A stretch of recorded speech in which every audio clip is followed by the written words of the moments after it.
Okay, in the last video we tried doing this bar chart and we got this really pretty useless bar chart. And so I think we've got to go back to subsetting. So let's go back to subsetting.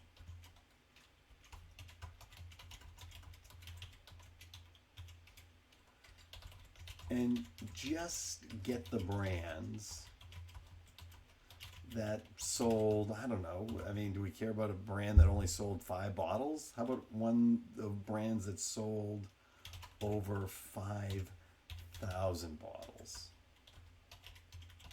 Right? So we're refining the question. We want to look at popularity. We don't want to look at everything. We want to just look at stuff that's over 5,000 bottles. All right? So let's kind of go back through this, and what I'm going to do is I'm going to go up here and I'm going to basically recopy my previous script so this kind of stands on its own. And I want to I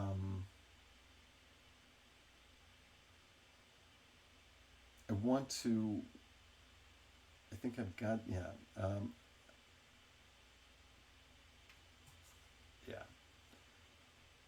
So let's find out what the maximum of our sales quantity is, right? So I think we need to figure that out. So we've already done these items. We've got this group by. And what I'm going to do in here is I'm going to find out what is the max of the DF summary sales quantity.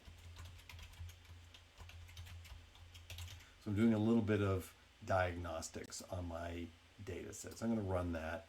And it looks like I get 650,000 bottles sold of one brand. Okay.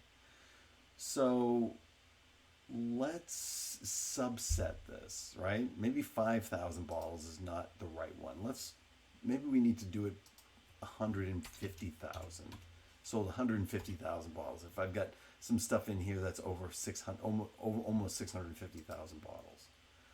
So what we're going to do is we're going to set X equal to, we can start with 5,000, but I'm going to start with 150,000. So I'm going to set X equal to 150,000. And now I'm going to take my DF summary and I'm going to push back a DF summary when DF summary sales quantity is greater than or equal to X. Okay, so I'm going to take DF summary, I'm going to subset it. All right, so you want to start with 5,000, but I'm going to start with 150,000. Right, I think if I've got maximum 650,000, let me look at anything that sold over 150,000 or 100,000, whatever you want to do, right? You can change this X to be whatever you want. Everything else, as far as the plot, is the same. I don't think anything's going to change, right? All this stays the same, right? Because it's everything that it's just basically the same plot, but I'm just subsetting down here. So I've got my group by. I'm going to put in a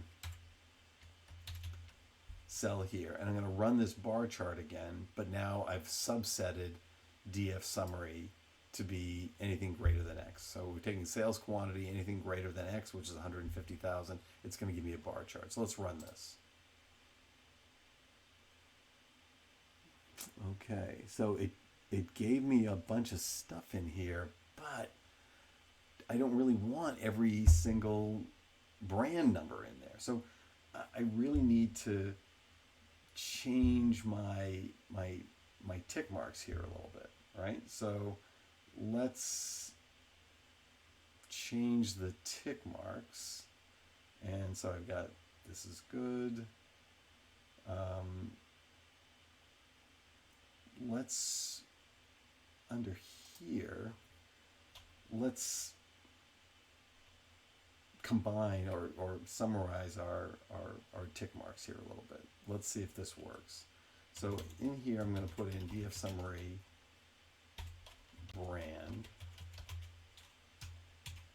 and that's going to equal df summary brand. Oops.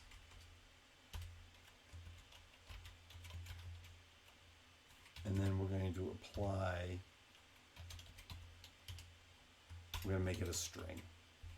Okay? So we're going to make brand a string, right?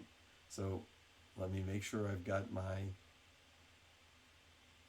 I want to go back to my variable view. df summary only has 19 items in it, right? So right now it's if I don't make it a string, right? So this is one way to make it a string. Apply a string. Now all it will do is it'll give me, it's not going to give me the spread, because right now brand is a number. It will only give me the each individual string versus the spread. So if we run this again and we look at the plot, the only things that should show up are the data that's in there. So let's run this again.